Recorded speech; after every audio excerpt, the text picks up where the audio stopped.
Hey guys, what's up? So today we are going to make a tutorial video on how to run LED flasher using 555 IC.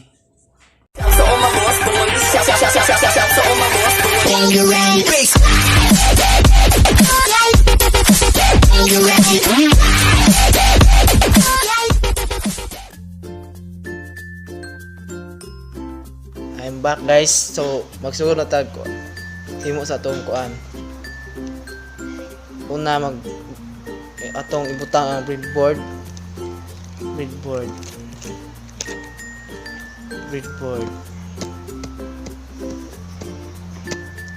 Diha atong ibutang diha. Dayon resistor. Ibutang na diha resistor.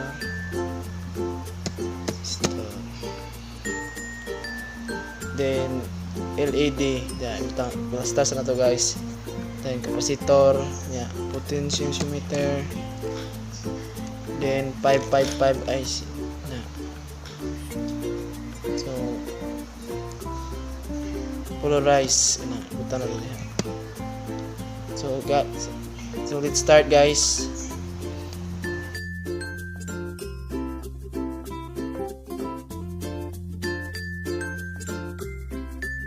Guys, atong kuan sunod butangan to battery. Then ang battery mo to upat kay 1.5 equals to 6 volts. Yeah. Sige. So mao na to guys, magsugod na ta.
So that's all for this video. Thank you for watching. Bye.